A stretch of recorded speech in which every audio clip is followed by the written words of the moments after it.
অবস্থা, কারণ ডক্টর মোহাম্মদ ইউনূসের মতন একজন নোবেল লরিয়েট এই মুহূর্তে বাংলাদেশে কেন পৃথিবীর কোন দেশে রাষ্ট্রপ্রধান হয়নি। আওয়ামী লীগের রেখে দেওয়া এক বট বাহিনী আছে যারা টাকার বিনিময়ে অসংখ্য এই কমেন্টস করে থাকে এবং বিভিন্ন রকমের স্টেটমেন্ট দিয়ে থাকে সহ আলোচক বৃন্দুকে, এবং আমার মনে হচ্ছে সমাপনী বক্তব্য।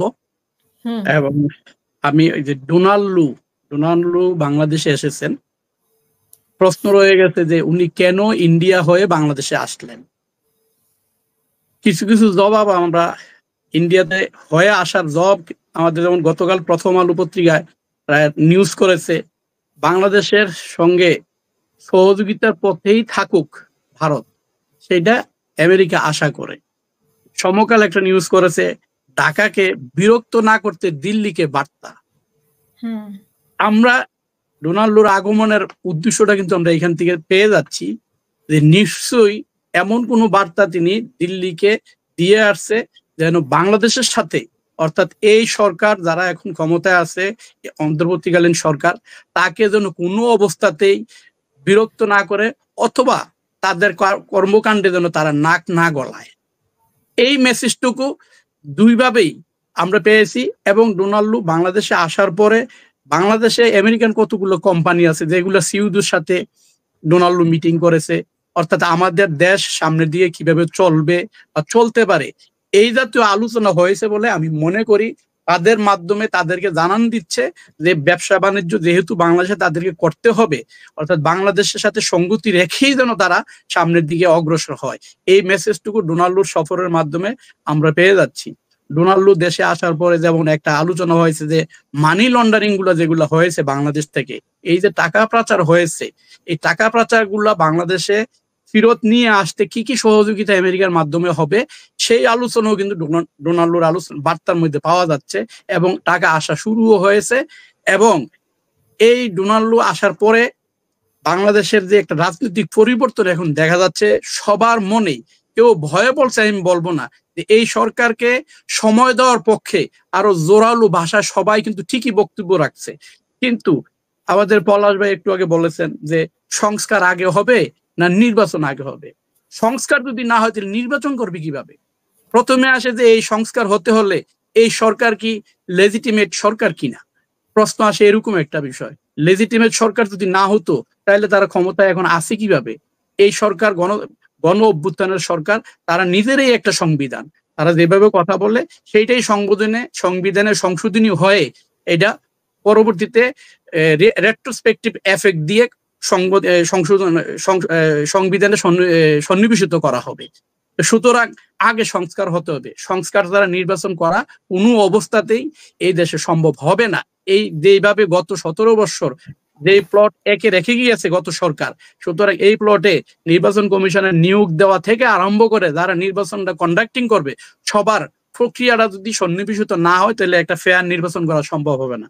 আপনি হাসিনা বা প্রশ্ন করেছেন যে আমাদের এই যে বিচারপতি শামসুদ্দিন চৌধুরী মানিক, উনি যেই মামলায় ভারতে গিয়েছিলেন, এই যে ট্রেসপাসিং মামলা, অর্থাৎ অবৈধভাবে প্রবেশের যে মামলা যেটা হয়েছে ওইটাতে উনার জামিন হয়েছে।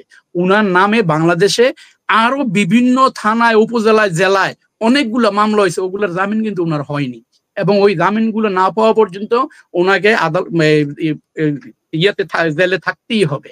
এবং ওই মামলাগুলো আসতে সময় নেবে, এগুলোর জন্য নির্ধারিত ফরম্যাট এখনো তৈরি হয়নি, যেই কারণে মামলাগুলো এখন জামিনের জন্য কেউ সুযোগ পাচ্ছে না।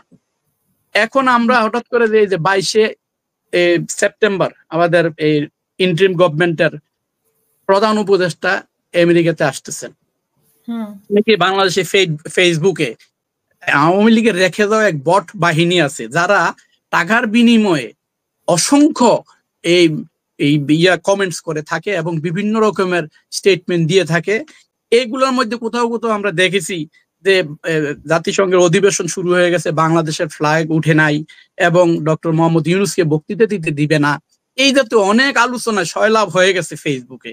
আমি তাদের উদ্দেশ্যে বলতে চাই যে এইবার বাংলাদেশের এই যে আমাদের যে অধিবেশন শুরু হবে 22 তারিখ থেকে, পৃথিবীর পৃথিবীর হিস্ট্রিতে বাংলাদেশ নিয়ে এবং বাংলাদেশের সরকার প্রধান নিয়ে এমন আলোচনা হবে যা পৃথিবী মনে রাখবে ডক্টর মোহাম্মদ ইউনূসকে এই অধিবেশনে পাওয়ার পরে। যেটা প্রত্যেকটা রাষ্ট্রপ্রধান উনাকে সম্মান দেখিয়ে, বাংলাদেশকে সম্মান দেখিয়ে এই এই আমাদের এই অধিবেশন শুরু হবে এবং শেষও হবে। এটা আমি আগাম বলে দিচ্ছি। তাদের এই অবস্থা কারণ ডক্টর মোহাম্মদ ইউনূসের মতন একজন নোবেল লরিয়েট এই মুহূর্তে বাংলাদেশে কেন পৃথিবীর কোন দেশে রাষ্ট্রপ্রধান হয়নি।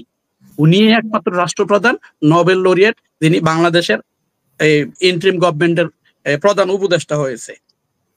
আমার একটা শেষ বক্তব্য যেহেতু শেষ করতে হচ্ছে, একটা আহ্বান আপনার মাধ্যমে, হাসিনা আপার মাধ্যমে এবং দেশ সরকারকে, যে যারা ইউটিউবাররা যারা বাংলাদেশের বাহিরে থেকে এই যাদের আন্দোলনকে তারা ইন্সপায়ার করেছে, যারা আছেন ইনক্লুডিং হাসিনা আফা সহ, পিনাকি ভট্টাচার্য, তারপরে আমাদের কি জন্য বলে ইলিয়াস হোসেন, কনক সারোয়ার, ইলিয়াস হোসেন, ডক্টর কনক সারোয়ার, যার বোনকে পর্যন্ত মামলায় জড়িয়ে দিয়েছিল।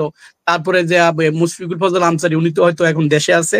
এবং এরা যারা আর কি ইংল্যান্ড এবং বাংলাদেশ আমেরিকাতে অথবা বহির্বিশ্বে যেখানে আছে, এই আন্দোলনকে সফল করার জন্য তাদের যে ভূমিকা ছিল এটা অস্বীকার করার কোনো সুযোগ নাই। ছাত্ররা দেশে আন্দোলন করেছে, তাদেরকে অনুপ্রাণিত করেছে। আমি বলবো যে এই ইউটিউবাররা যদি কোনো মামলা থেকে থাকে, আমি বলবো অনতিবিলম্বে তাদের মামলা প্রত্যাহার করে তাদেরকে দেশে ফিরিয়ে নিয়ে এসে এই সরকারের সাথে কোনোভাবে অ্যাটাচ করা যায় কিনা সেটা এই সরকার যেন খতিয়ে দেখে এবং চিন্তা ভাবনা যেন করে। এই ইউটিউবারকে দেশে ফিরিয়ে নেওয়ার বিষয়ে আমার আবেদন।